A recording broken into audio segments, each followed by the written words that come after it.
Hello बच्चों, welcome to the next lecture. इस lecture में हम सिंपली सपोर्टेड बीम पे एक यूडीएल लोड लगाएंगे और उसका shear force bending moment diagram plot करेंगे। तो क्वेश्चन क्या है, आपके पास एक सिंपली सपोर्टेड बीम है, उसके ऊपर यूडीएल लगा हुआ है, कंप्लीट लेंथ पे यूडीएल है और जिसकी वैल्यू है W किलो न्यूटन पर मीटर। लेंथ कितनी है बीम की? L। तो आपको फाइंड आउट करना है शियर फोर्स और बेंडिंग मोमेंट डायग्राम प्लॉट करना है आपको। ठीक है, तो सबसे पहले क्या करते हैं, हम रिएक्शन फाइंड आउट करते हैं। तो रिएक्शन फाइंड आउट कैसे होंगी? Summation of vertical force is equal to 0।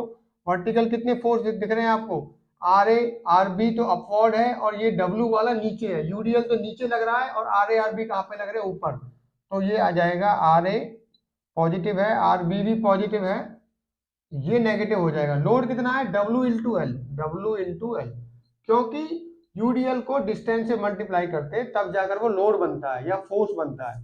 Kilo Newton पर मीटर है, ये मीटर में है तो किस में बन जाएगा? किलो न्यूटन में। ठीक है, तो इक्वल टू आ गया 0। तो R A plus R B कितना आ गया? R A plus R B equal to W L. देखिए आर ए और आर बी दोनों सिमेट्रिक हैं तो वैल्यू तो हाफ हाफ हो जाएगी। WL/2 WL/2 अगर आप कैलकुलेट करना चाहो तो कर भी सकते हो, चलो दिखा देते हैं। अदरवाइज जब सिमेट्रिक होता है, जब लोडिंग सिमेट्रिक होती है तो जो लोड का डिस्ट्रीब्यूशन है वो हाफ हाफ करता है डिस्ट्रीब्यूट। अगर टोटल WL लोड है तो WL/2 इस पे आएगा, WL/2 इस पे आएगा। फिर भी कैलकुलेट कर लेते हैं। कैलकुलेट कैसे करेंगे? मोमेंट अबाउट ए पॉइंट क्या होगा? 0, क्योंकि सिंपली सपोर्टेड बीम पे दोनों एंड एंड पे क्या होता है? मोमेंट 0 होता है। ठीक है, तो देखिए ए पॉइंट पे खड़े हो जाओ और देखिए कितने लोड आपको दिख रहे हैं, आरबी और ये यूडीएल, ये दो लोड दिख रहे हैं। आरबी के कारण तो है सैगिंग और डब्ल्यू के कारण है हॉगिंग। तो आरबी वाले लोड को तो लीजिए पॉजिटिव मोमेंट को तो, और डब्ल्यू के कारण जो मोमेंट होगा उसको नेगेटिव।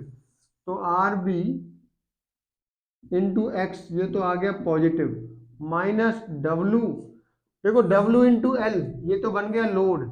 अब देखिए डिस्टेंस, कितने डिस्टेंस पे लगेगा? ये लगता है, ये एक रेक्टेंगल है, यूडीएल रेक्टेंगल होता है तो सेंटर में लगता है, तो कितने डिस्टेंस पे होगा? Load into perpendicular distance, distance कितनी है? L/2 into L/2 equal to 0। तो आर बी अभी मैंने कैलकुलेट किया, देखो आर बी हम निकालना है हमें, तो sorry R B into X नहीं, एल आएगा यहाँ पर। ठीक है, एक्स तो हमने लिया ही नहीं है, R B into L, R B into L. तो ये आर बी की वैल्यू आ गई आपकी WL/2, और इस वैल्यू को यहाँ पुट करोगे आर ए में तो आर ए की वैल्यू भी क्या आ जाएगी? WL/2। ठीक है, तो मैं अभी यही बता रहा था आपको, टोटल लोड आपका हाफ हाफ डिवाइड हो जाएगा क्योंकि सिमेट्रिक लोडिंग है। ठीक है, एक जैसी है तो आधा लोड आएगा आरबी पे और हाफ लोड आएगा आपका आर ए पे। चलिए अब हम निकालेंगे शियर फोर्स। तो हमारे रिएक्शंस निकल चुकी हैं, तो नेक्स्ट स्टेप हमारा होता है शियर फोर्स वैल्यू निकालना और डायग्राम को प्लॉट करना। तो अब हम करते हैं शियर फोर्स को, चलो यहां से करते हैं।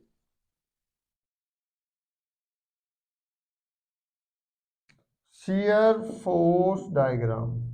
ठीक है, तो पहले आप किसी भी जगह पे देखिए, मान लेते हैं सेंटर पॉइंट ये है सी, इसकी नाम लेते हैं, इसका मान लो सी है और L/2 पे है। तो मैं किसी भी जगह पे एक सेक्शन ले सकता हूँ फ्री एंड पे और उस पे निकाल लेंगे हम, उसकी वैल्यू यहाँ पे 0 है, यहाँ पर L/2, यहाँ पर कितनी हो जाएगी? L। तो यहाँ पर खड़े हो जाओ और कितने फोर्स दिख रहे हैं आपको शियर फोर्स में? एक तो आर बी का, एक डब्ल्यू का। तो आर बी तो है नेगेटिव, डब्ल्यू का पॉजिटिव, क्योंकि राइट हैंड साइड में अपवर्ड फोर्स क्या होता है? नेगेटिव। तो ये आ गया minus R B plus W into X. ठीक है, अब आर बी की वैल्यू अभी निकाली थी हमने, माइनस WL/2 थी, तो minus WL/2 plus W x. अब देखिए इससे सारी वैल्यू निकल जाएंगी, शियर फोर्स बी पॉइंट पे भी, सी पे भी, ए पे भी। तो पहले बी पे निकाल लेता हूं मैं, बी पे क्या आएगा? बी पे एक्स की वैल्यू 0 पुट कर दो आप, तो ये आ गया माइनस WL/2। चलिए बी पॉइंट पे आ चुका है आपका।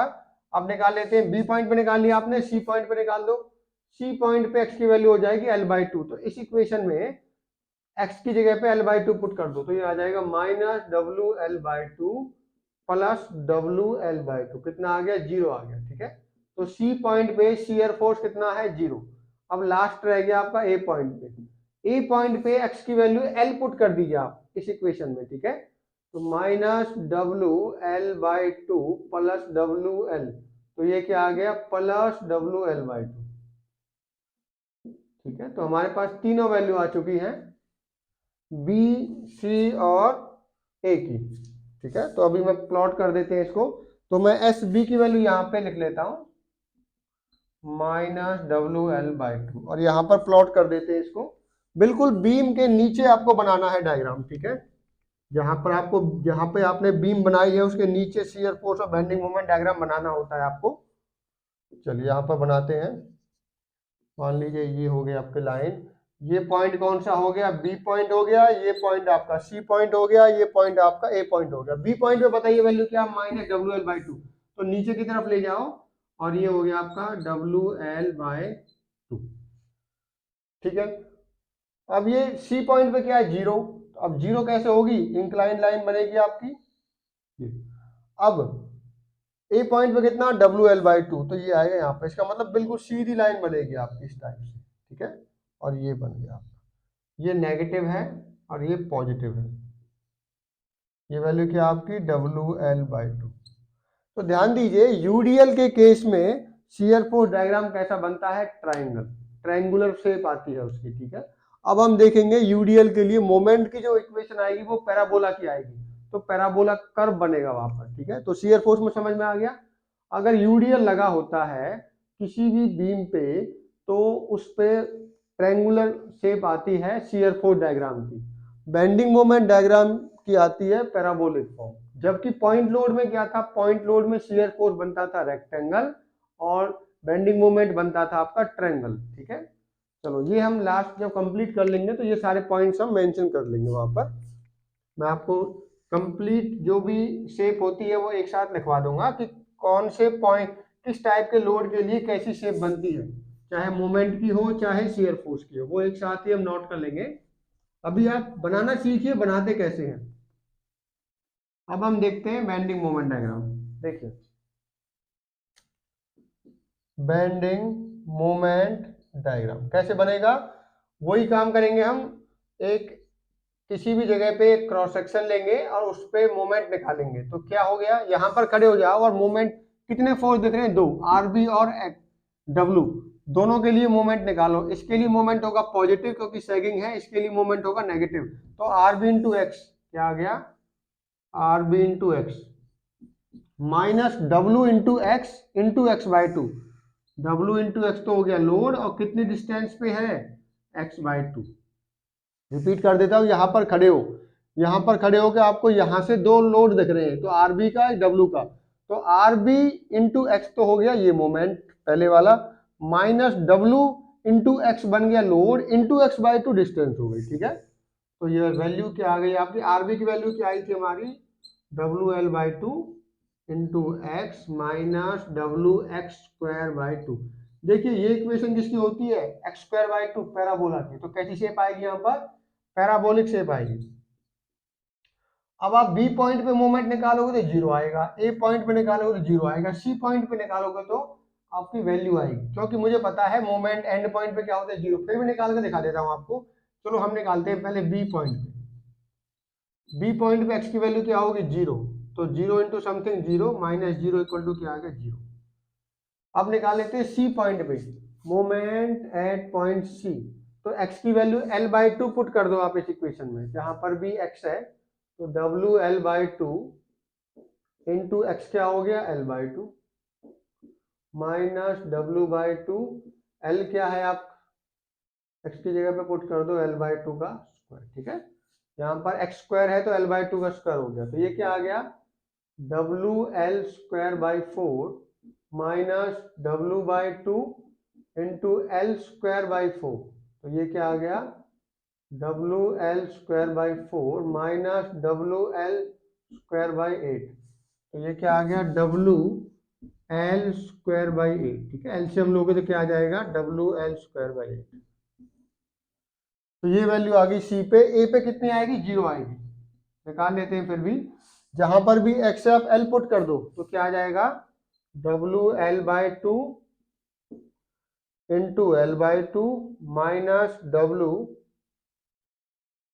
सॉरी यहाँ पर x की जगह पे l आएगा, माइनस WL² बाय 2। तो ये भी WL² बाय 2 है, ये भी WL² कितना आ गया 0। तो मोमेंट तो हमेशा 0 ही रहेगा एंड पॉइंट्स पे, ठीक है। तो देखिए पैराबोलिक इक्वेशन है तो पैराबोला बनेगा, सेंटर में मैक्सिमम वैल्यू रहेगी और एंड पॉइंट पे 0 है, तो डायग्राम कैसा बनेगा इस टाइप से।